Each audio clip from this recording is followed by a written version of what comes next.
We named the dog Indiana. Hello everyone, I'm Sarah from Everyday Starlet. Welcome to my channel. I make videos to inspire you to be the star of your own life. I'm continuing my masculine and feminine energies film breakdown series with Indiana Jones and the Last Crusade.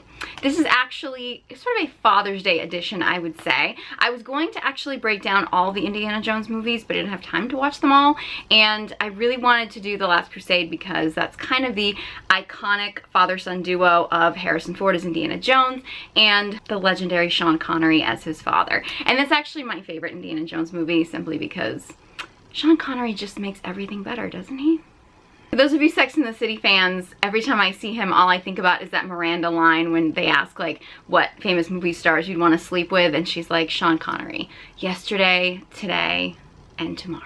If you're not familiar with what I mean by masculine and feminine energies, I have a lot of videos talking about this, and because this particular film breakdown is not going to focus so much on the masculine feminine energy dynamics in a romantic relationship, and I'm going to focus a little bit more on the father-son dynamics of masculine energy, so I'm not going to delve into the actual specifics of masculine and feminine energy in this video. So if you want to know more about that, you can check out some of my other videos. As I've talked about in other videos, I mentioned this specifically like in my 300 film breakdown and in a few other breakdowns, that many people believe that masculine energy needs to be initiated. It needs to be guided and led.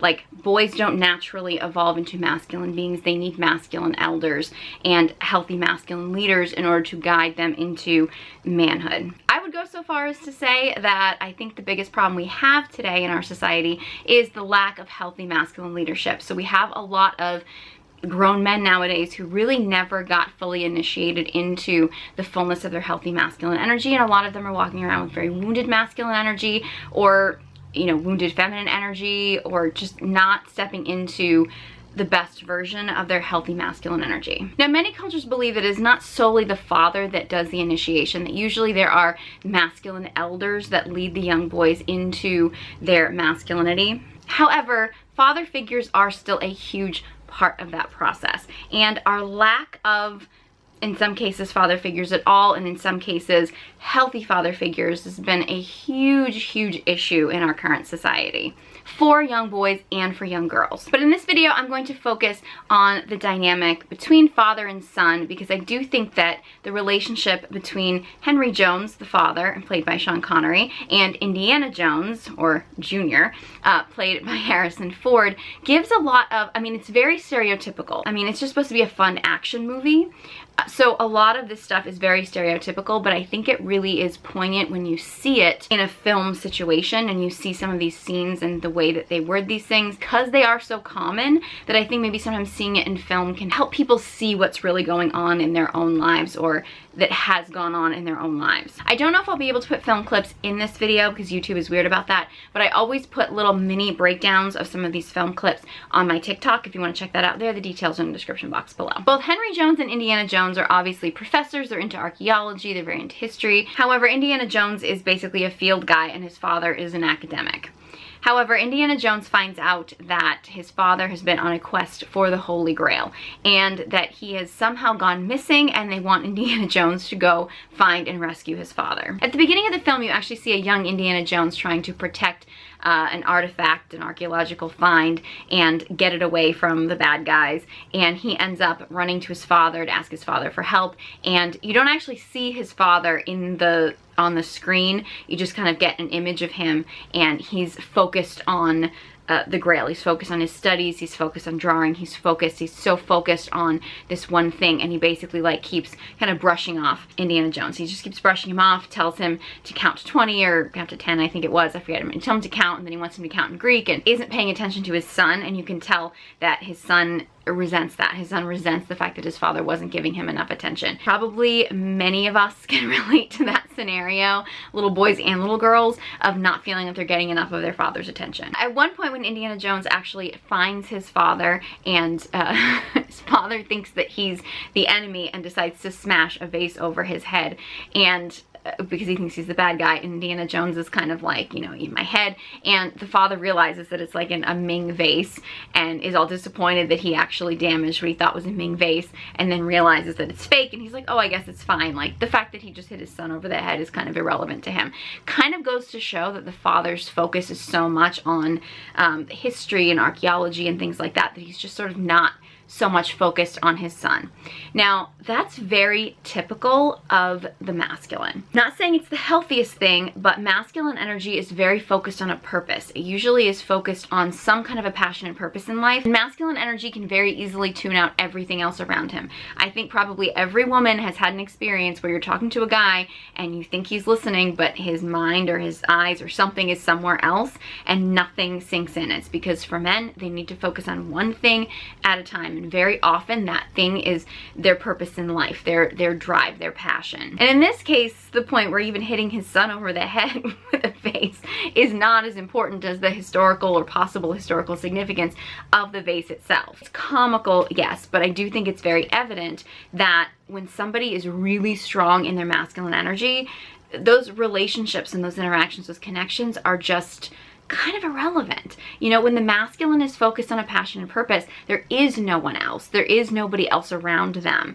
And that can be really frustrating for the people in the masculine's life, their partner, their children. And then after Indiana Jones rescues his dad and they're actually riding along on like a motorcycle with a sidecar, which I just love seeing Sean Connery sitting there with like his little briefcase and umbrella riding along a sidecar.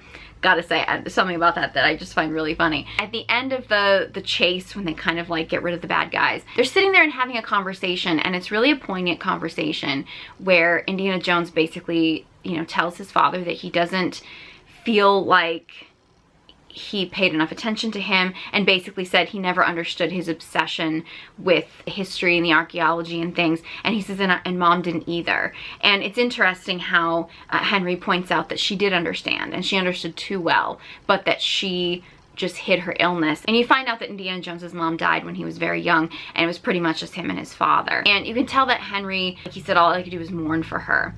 And I think part of that thing is that because the masculine was so focused on his passion and purpose, and he was with a partner who, in his mind at least, the way he perceived it was she totally understood, but she understood it so well that she didn't want to bother him. She didn't want to disrupt him. And now we don't know exactly how easily he would have been disrupted. He obviously had ignored his son, but she just let him totally focus on his passion and purpose and hid all of her stuff, hid all of her needs, her emotions, and didn't want to bother him with that. A lot of women may be able to relate to that. Is just being so like, oh, I don't want to disturb him, or I don't want to be a bother or something. And you can tell that Henry seems to regret that he almost like wishes he had spent more time focused on his wife. And you wonder, and you don't really know, but you wonder if she had been more vocal about her wants and needs with him, if maybe he would have been able to focus on her and spend more time with her. Because we all have masculine and feminine energies within us. It's the feminine that is about love and connection. It is the masculine that is about passion and purpose. So if the masculine feels in some way hurt or betrayed or a loss or a pain around the feminine, it can cause in some men go the other way, but in many men, it can cause them to completely shut down any feminine energy within themselves or within the outside world. So that would cause him to fall even deeper into his masculine drive, his masculine purpose, his masculine focus. And in reality, shutting off his son as well, because connecting to his son and connecting to family, that would have been his inner feminine energy. So he had shut that down. Henry had shut that down. He had just thrown himself solely into his work. Now, we don't really know specifically what the dynamic was with him when he was married, but it kind of feels like he at least feels guilty in some way, or you know, he feels a loss of the feminine, so it's clear that he shut that down. So he shuts down any kind of connection and emotional intimacy with anybody. So he's shutting that down with his son, and his son then in turn learned that behavior as well. And now his son is holding on to resentment for that, resenting the fact that he feels like his father wasn't giving enough attention to his mother, and also resenting the fact that his father wasn't really connecting with him. There's moments in this movie where you see Henry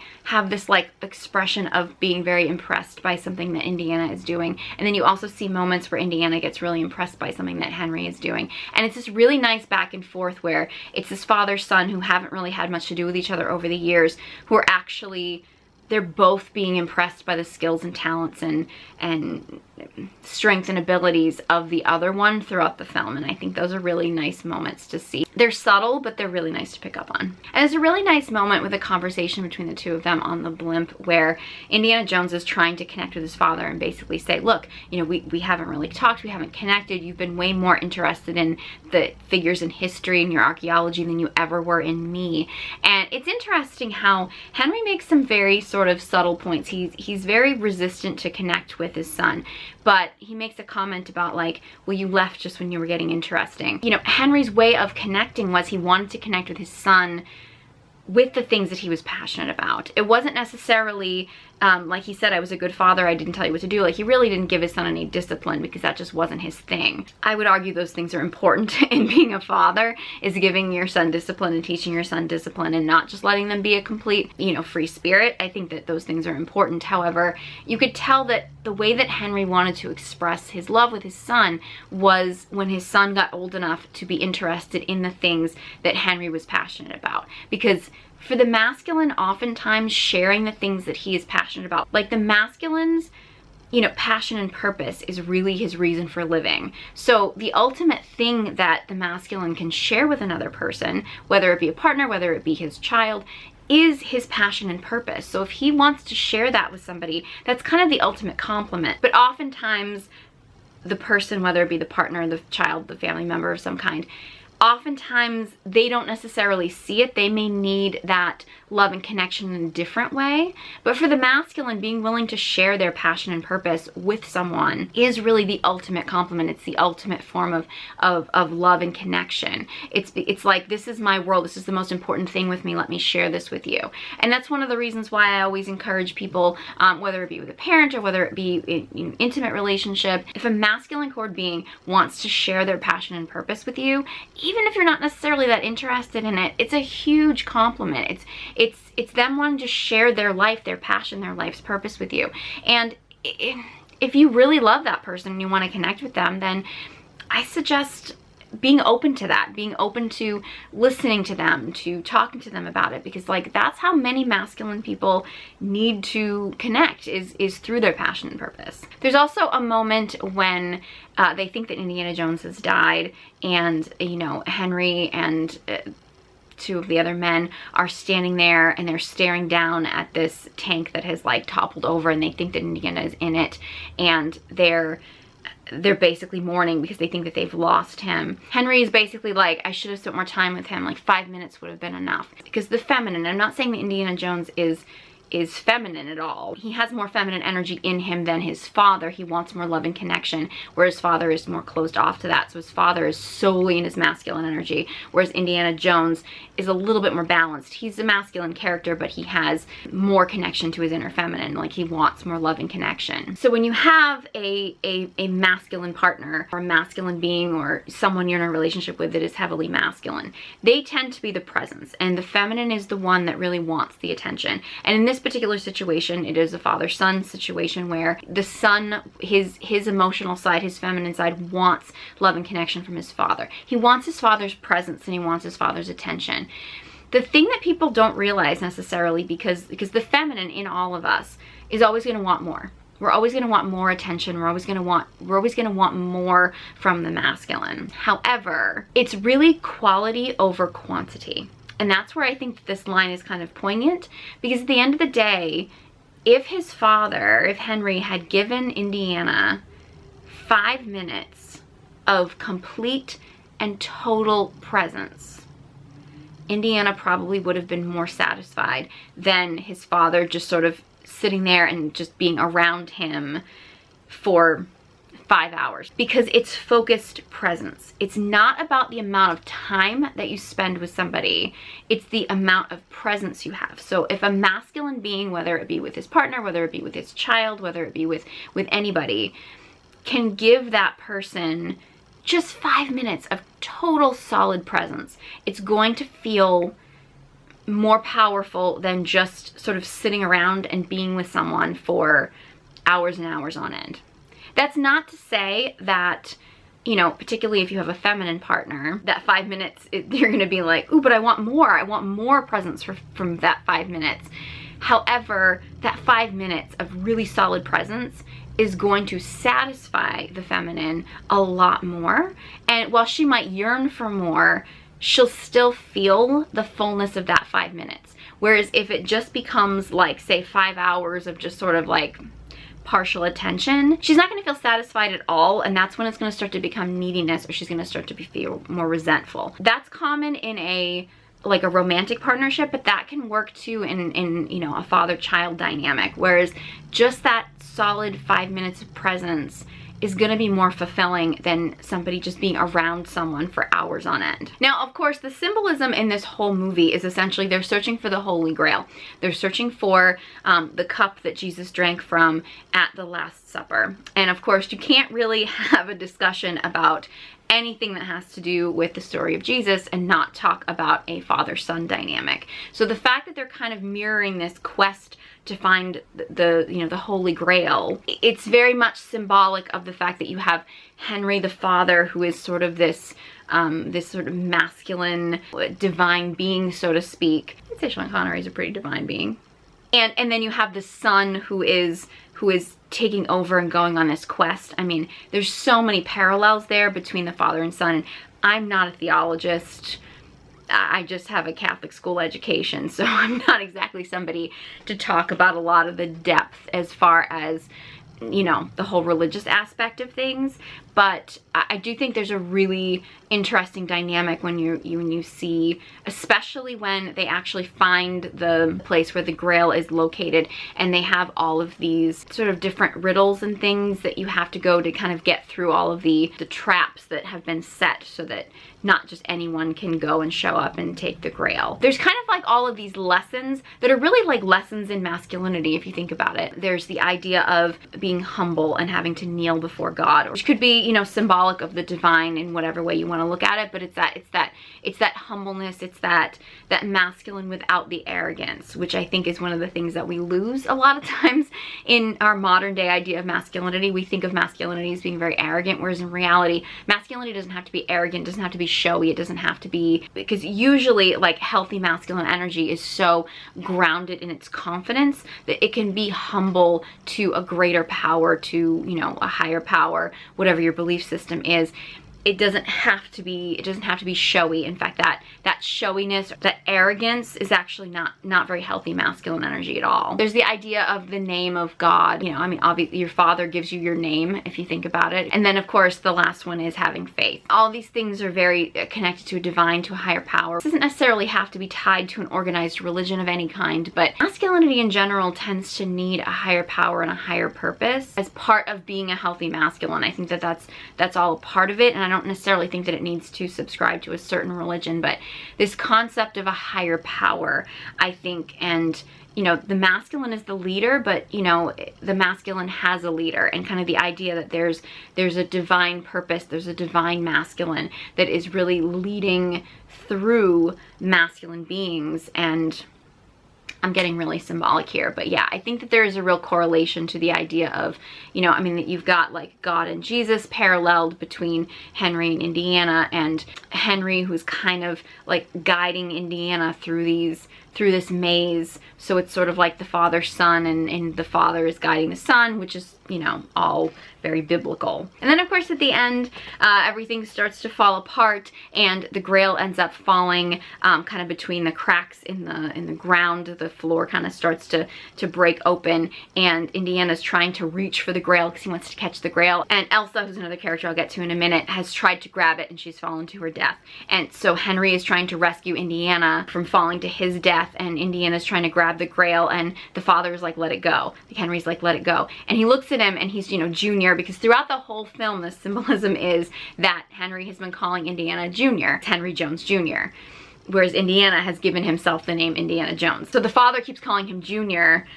If you think about it, it's kind of symbolic of like Henry wanted Indiana to grow up to be just like him, which is very common, I think, with fathers. There's a common belief that the the son needs to kill off the father, so to speak, or die to the expectations of his father to become his own man. There's a lot of fathers who want their kids to grow up to be just like them and follow in their footsteps. And Indiana has literally just destroyed his name, which was his father's name, and given himself a new name.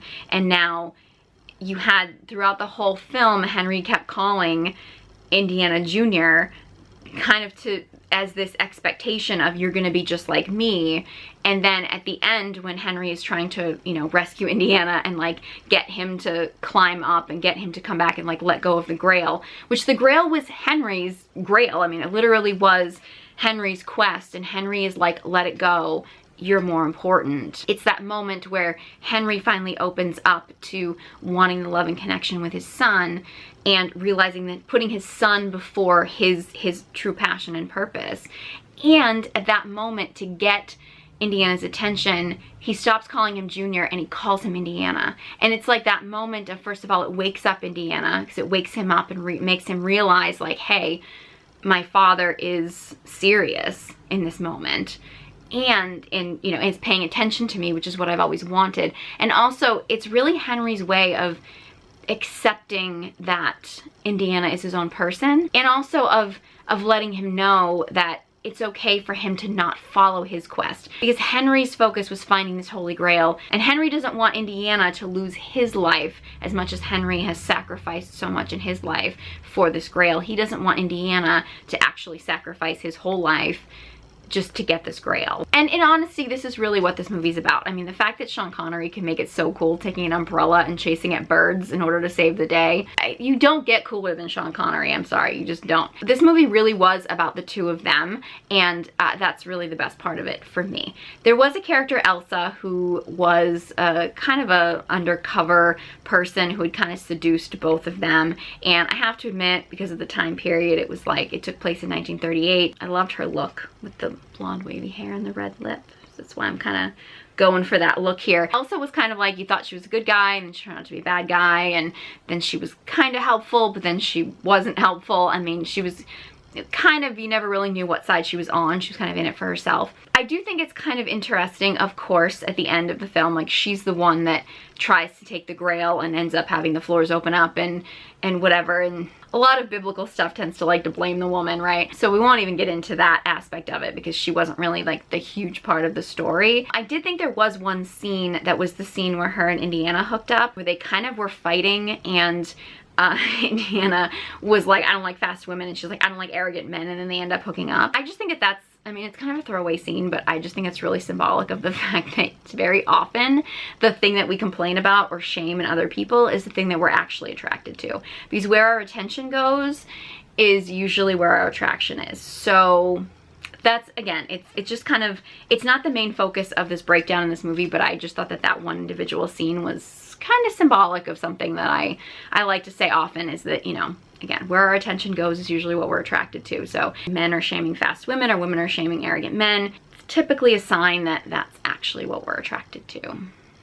Just saying. And you know, hey, no shame if that is what you're attracted to. I'm just saying, I think it's important to be aware of it. You may be very attracted to people who are wrong for you or aren't healthy. I just think it's really important to be aware of that. So you may not actually want to date a fast woman, or you may not actually not want to date an arrogant man, or anything else. I'm just using those two examples because that's what's in the movie. But you know, you may not want to date someone who has, you know, this toxic quality or that toxic quality, but you might be very attracted to them. It's okay for you to be attracted to them. It's just whether or not you actually act on that attraction, or whether or not you have enough love and respect for yourself to know that, okay, this is not a healthy path for me. But not shaming yourself for feeling attracted to somebody who might be wrong for you. So yeah, this was just kind of a fun movie. I like seeing Sean Connery kind of be in more of a silly character, you know, where he kind of attacks the guy with a pen and they're like, the pen is mightier than the sword. I don't know, I just think that stuff is cute. So I thought this would be a fun breakdown to do around Father's Day. If you enjoyed this movie and found it helpful, please give it a big thumbs up, and be sure you subscribe to my channel. If you have any other film recommendations, let me know, or any comments or anything about this film or this breakdown, let me know. Leave a comment in the comment section below. I'd love to hear from you. I love your suggestions. If you're interested in connecting to your feminine energy, I have an online course called Feminine Radiance. Details are in the description box below, along with links to all my social media channels. Thank you guys so much for watching, and I hope you join me next time.